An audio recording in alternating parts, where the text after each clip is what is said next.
Si je te partage cette vidéo, c'est que je m'y suis reconnu. Après l'avoir regardée, je ne vois plus les choses comme avant.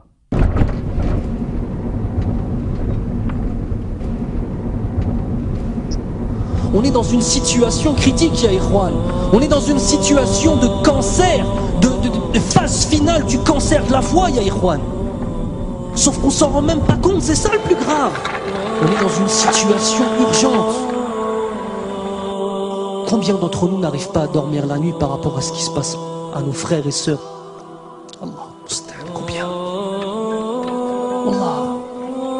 Même al-mahabba, même le lien d'amour, fils abilillah, il a tellement disparu à ce point-là. À ce point-là qu'on est sur Facebook, on voit un truc, on voit une vidéo avec nos frères et sœurs qui se font massacrer. Ah, rahimahumullah. Et 5 minutes après, on est en train de bahak avec quelqu'un au téléphone. Nos cœurs, ils sont morts à ce point-là, subhanallah.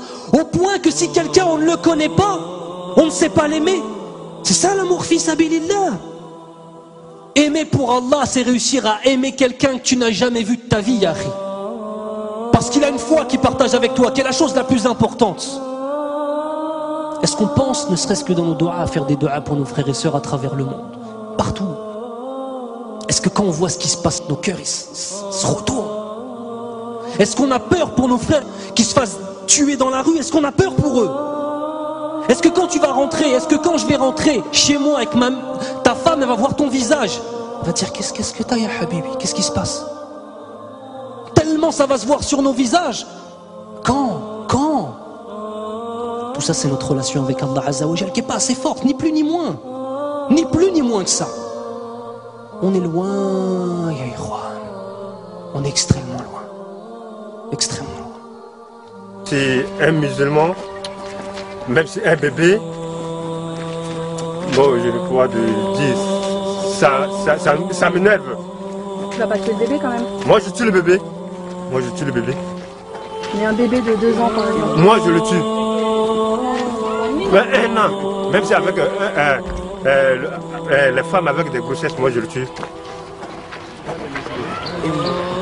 Si le musulman ne part pas dans le kilomètre 5, nous les Antilles, nous devons aller pour prendre tout le reste des musulmans là-bas pour manger. Parce que le musulman c'est bon pour manger. Parce qu'il avait beaucoup de têtes, donc il faut manger comme ça. Bon.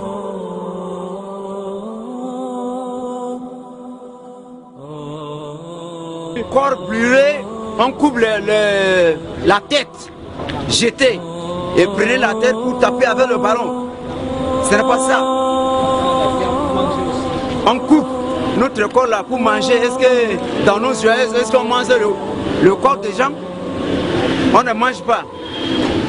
Ce sont les chiens qui mangent n'importe quoi, mais nous les gens comme nous là, comme vous là, on ne peut pas manger notre chair. C'est grave pour nous, c'est comme ça.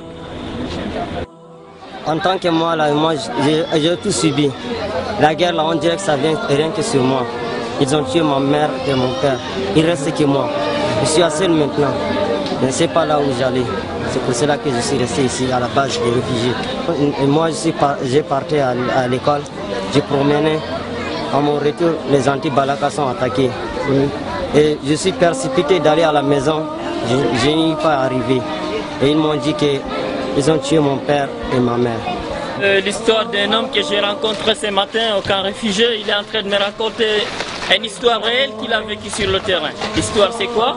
On a tué son fils, on l'a obligé de manger la chair de son propre fils. Il l'a mangé par obligation, mais ce dernier, il parlait en pleurant. Il me dit s'il pouvait pleurer avec du sang à lait, il le fera. Vraiment, et il a dit adieu à la viande. Lui, il ne va plus jamais manger de la chair, que ce soit la chair des animaux, comme poissons, etc. Il a juré de ne plus manger la viande parce qu'on l'a obligé de manger la chair de son fils, mes frères. C'est vraiment terrible. Ces gens-là, ce sont eux qui nous aident ici à vivre. Sans eux, on serait déjà morts. Parce que les vivres ils nous amènent des vivres chaque fois. Nous mangeons grâce à eux une fois par jour. Mais ça ne nous dérange pas. L'essentiel c'est de vivre. Mais seulement, nous remercions beaucoup l'opinion internationale ainsi que les bienfaiteurs. Nos bienfaiteurs que vous êtes. Alors nous vous encourageons de continuer à agir de la même façon pour ne pas que nous mourions de faim. Parce que nous venons très loin.